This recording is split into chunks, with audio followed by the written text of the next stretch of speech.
Oke, bayangin deh, setelah lebih dari 40 tahun pakai aturan yang sama, Indonesia akhirnya merombak total kitab hukum acara pidananya. Nah, undang-undang baru ini bakal berlaku tahun 2025. Dan ini bukan cuma sekedar update biasa loh. Ini perubahan yang benar-benar fundamental soal cara keadilan ditegakkan di negara kita. Jadi yuk kita bedah bareng-bareng apa sih yang berubah dan kenapa ini penting banget buat kita semua. Pertanyaan besarnya kan, kenapa sekarang? Kenapa setelah puluhan tahun, tiba-tiba kita butuh aturan main yang baru? Ya, jawabannya sebenarnya cukup simpel. Dunia udah lari kenceng banget ke depan, sementara kitab hukum kita, ya, ketinggalan di belakang. Coba deh kita lihat perbandingannya.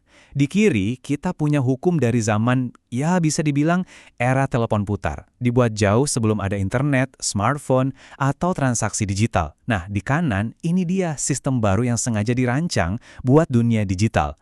Dan yang paling penting, fokusnya sekarang jauh lebih kuat ke perlindungan HAM dan korban. Ini pergeseran yang, wow, fundamental banget.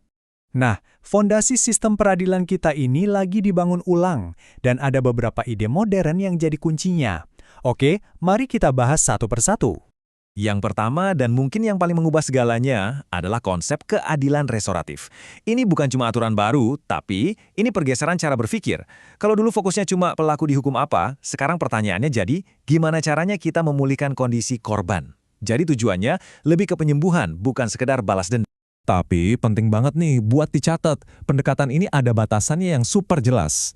Pasal 82 itu tegas bilang, keadilan restoratif ini nggak berlaku buat kejahatan-kejahatan yang paling serius. Jadi jangan salah ya, untuk kasus kayak terorisme, korupsi, apalagi pembunuhan, proses hukum pidana yang biasa tetap jalan terus. Berikutnya, ada yang namanya pengakuan bersalah, atau yang sering kita dengar sebagai plea bargain. Ini kan alat baru buat bikin sistem peradilan lebih efisien. Jadi idenya, kalau terdakwa ngaku salah dan mau bantu bongkar kejahatan yang lebih gede, dia bisa dapat hukuman yang lebih ringan. Ini bisa bikin prosesnya lebih cepat dan ya ngebantu banget buat membongkar jaringan kriminal yang kusut. Ada lagi nih konsep baru yang sasarannya spesifik banget, kejahatan korporasi. Namanya perjanjian penundaan penuntutan. Gampangnya gini, kalau ada perusahaan yang nakal, mereka bisa loh nggak sampai ke pengadilan. Syaratnya, ya mereka harus setuju bayar denda, benerin sistem internal mereka, dan kooperatif sama aparat. Tujuannya, biar mereka jadi patuh tanpa harus bikin perusahaannya bangkrut.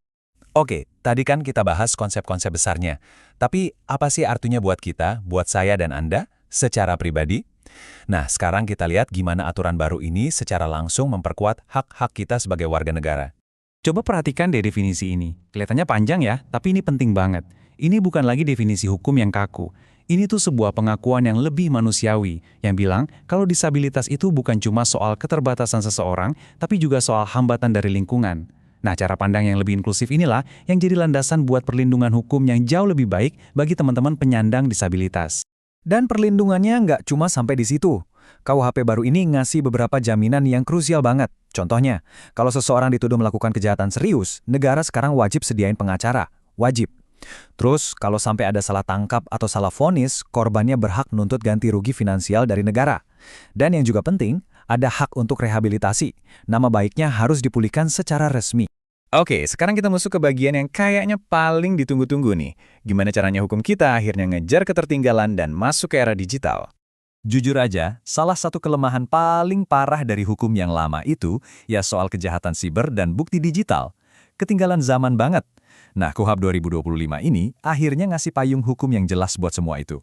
Mulai dari penyadapan, penyitaan data, semuanya. Sekarang aparat penegak hukum punya aturan main yang jelas di dunia maya. Salah satu contohnya, ada mekanisme baru yang penting banget, pemblokiran aset.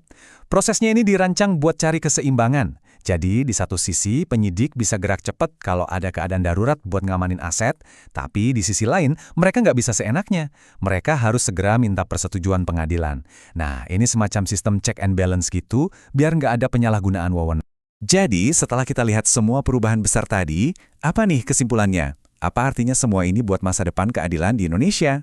Kalau kita ringkas, perubahannya kelihatan jelas banget kan?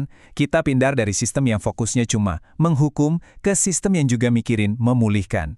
Dari yang cuma kenal bukti fisik, sekarang siap hadapi bukti digital. Dan dari perlindungan yang umum buat semua, jadi lebih spesifik buat ngelindungin kelompok rentan.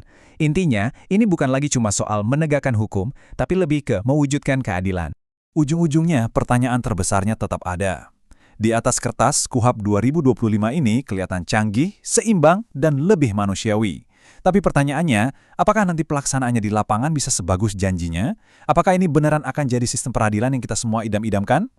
Ya, cuma waktu yang bisa menjawabnya.